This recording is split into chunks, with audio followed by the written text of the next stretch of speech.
ئامادەکاری بەلگە فیلمە کنیازی براهیم ji tora medya Rûdawê hatibû weşandin Saliheke Virbirî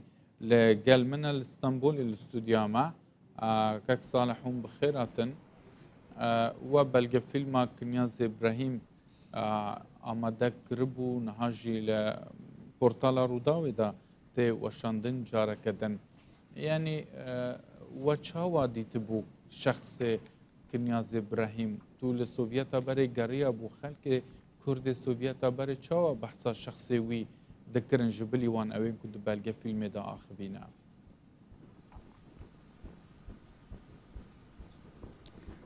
Beriyar tiştî ez gelekî spasiyê xwe dixwazim pêşkêşî we bikim ji bo vê xizmetê. Bi rastî kek dildar tu jî zanî ez gelek caran beşdarî bername û bültena dibim lê ev ji bo min gelekî zehmet e, gelekî zor e. Wendabûna Pêkîniyaz bi rastî jî wendabûnekî gelekî mezin e ji bo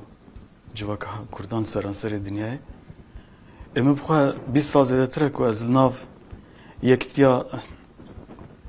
Sovyeta berê de digerim kar dikim dinivîsim. Lê ev de 12 salin ku çûn û hatina min ji bo Kazakistanê bo serdana mamostê Kinyaz heye. Yani ez dikarim bibêjim ku ne tenê li Kazakistanê li tevahiya ne tenê li tevahiya welatên Sovyeta berê apê Kinyaz li seranserê dinyayê di nav gelê Kurd de ciyê xwe heştiye her wiha li Sovyeta berê jî ji hêla hemû netevêyan ve em dikarin bêjin ku qedir û qîmetekê ya pir mezin heye bûye. Apê Kinyaz bi rastî jî mirov dikare bi rojan behsa wî bike. Yani ji bilî ew dîmen û gotinên ku wî kirin di nava belge fîlmê de çi tiştê dî hebûne ku dem yani cih we nedabûye di nava belge fîlmê de ku rehmetiyê Kinyaz ji we re gotibin derheqê Kurd û Kurdistan mêjû her wiha hebûna Kurdan û pêşeroja wan. Apê Kinyaz her dem amade bû xizmeta gelê Kurd bike, her dem amade bû biçe welat kar bike û ji xwe gelek cara çûn û hatinê wî hebûn. Her dem mesela ji bo wî gelekî girîng bû zarokê Kurdan, xortê Kurdan perwerdehiyeke baş bibînin ji bo vê yekê gelekî amadekariyên hêja kirbû, gelekî tê amade kirbûn û bi salayek ku em bêjin hewl dabû ku bi hezaran xortê Kurda, ciwanê Kurda li bawî perwerde bibîn ne tenê li Kazakistanê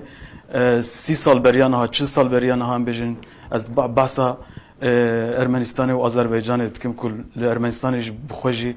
di zanîngehê de karûbarên çandê, karûbarê ziman û edebiyata Kurdî kiribû û gelek xizmetên mezin meşandibû. Çend mehberê Apê Kinyaz serdana Stenbolê kiribû. Di rewşa koronayê de bi rastî yani kes yani nediştin ku kes biçe balê lê telefonê min kir ez çûm balê çend saet em cem hevman li otelê li wê derê tiştekî ku heta niha me behs nekiriye Apê Kinyaz behs kir. Got yani li ser min gelek tişt hatine nivîsandin lê tu zanî ku ez helbesta jî dinivîsînim. Me got Apê Kinyaz em zanim tu helbesta dinivîsînî mamoste lê ka çima heta niha nehatine weşandin û berê çima te behsa wan ji me re nekiriye got tamam ez ê niha ji te re bêjim ka telefona te li batê bikişîne ez ê bêjim. Ya rûnişt 10-15 helbest deftera xwederanî çawa ku ew ji aliyê Xwedê ve çawa ku bêje belkî êdî em hev nebînin tiştek ketibû dilê wî. Yani em rûniştin 2-3 saet helbest got min jî tomar kir ew helbest niha li cem min in ez Li cem te bi deng û rengin heger nav hestê gelek tevlî bin tu karî yek helbesta wî bi dengê wî ya herî dawî tu dibêjî çend heftî berê bûye ji me re pê. Ez temaşa bikim eger ser telefona me hebe wisa spontane pêk hat eger hebe ez ê vêga deng vekim. Bi dengê xwe gotiye erê. Baxşîne. Belê belê. يعني وك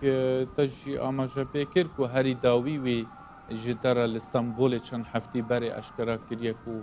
هلبستن ویجی هنا اما اگر آماده بن اشترا تگوش مرا گو بله بکشینه بله کرم بکنه دفتر خودرانی من بالا خدای بلکی بهتری صد هلبست نفساند بونج سال جدا جدا يعني 20 سال بقرا 25 سال بقرا 6 سال بقرا حتى نها يك جوانا زفتكم جمن چند حب هنا زور سپاس برای ما اجام ساقه کاربری او دای هوا هلبستا سوا نزدی مایی که خوب بکی بله نود چارا چور رحمه خوده بو خاطره و اول بس نویشتی هوا ساجی نوع کدوم مایه البس آه دست بیده ایلو بابو ایلو انه بسایته از حاتم دنه یکی هشتا یکی دن پر و باسک و یکی بفرم سری دنه نه ایلو بابو ایلو انه بسایه و از حاتم دنه یکی و هشتا یه دن پر و باسک و یکی بفرم هرما یولی دنه ده بیرا من چله پیشین زبستانه حتی سوی تخو ند کرد تشید ریست دهونا گوره چید کرد اویر دسترا رجده دبری شوربه چید کرد هر سبه از خوی راده بوم لیتا هشیار سبه روند کرد تموشه ندر ماویم دچو سرگون دانی سرگین آردو سرگین دانی لاز و بس پیش داد گرتن بین و بوخا تپک کرما راه دامه مال گرد کرد ما خود دا دورا آگر سر و سقم ما دور دکرد روش بهرین سال در باز بون اما زن بون خدا مال بون ما پر ودا پر کیف حال بون به سایه وان آتن دنه دیو بابا روی مدا امر خدان به حال بون او شوتین جیان کرن وان او شویتن جیان کرن نوری شامه نورا وان ما روی وان چوش دنه مثلا دیو بابا ریا مدا امر خدان به حال بود که سال خویا دیگه کو رحمتیه کنیاس اف هلبست وککو گوتنین ویمن بهستن لسر دایی کو باوین خواه گوتیل دبلگه فیلمیش داد بیشه کو دایی کو باوین وی لباکور کردستانه دکوکا خواه لگنده خواه باکور کردستانش دایی بونه پشرا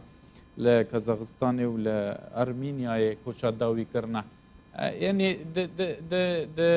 كوتشا داوي دا ايرو مديد ودبن على كردستان هاتيا اوغر كرن جبوي على كردستان چه دگوت صالح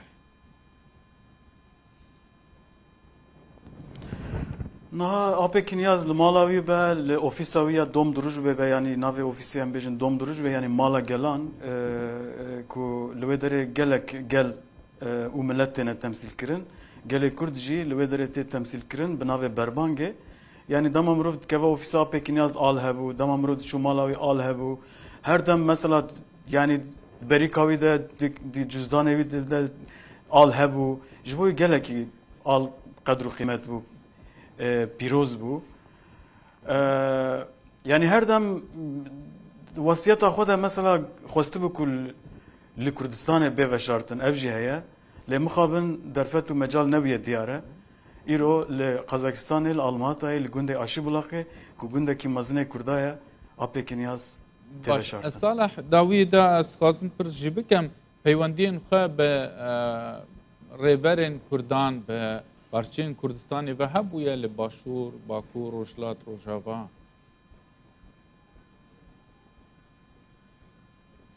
بله gelek cara tekliği hebune dama dahat Bakur jî hevdîtin çêdibûn gelek caran ji Bakur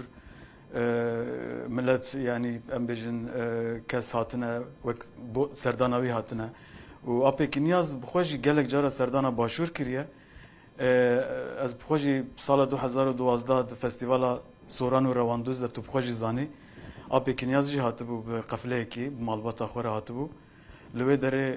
teklî wî li wê derê jî medît ku teklî wî bi gelek kesên ji seranserê dinyayê re pir xurt bû pir baş bû apêkî niyaz li her derê ji aliyê gelek kesan ve yani ji piçûka heta mezina em bêjin ji kesên ji rêzê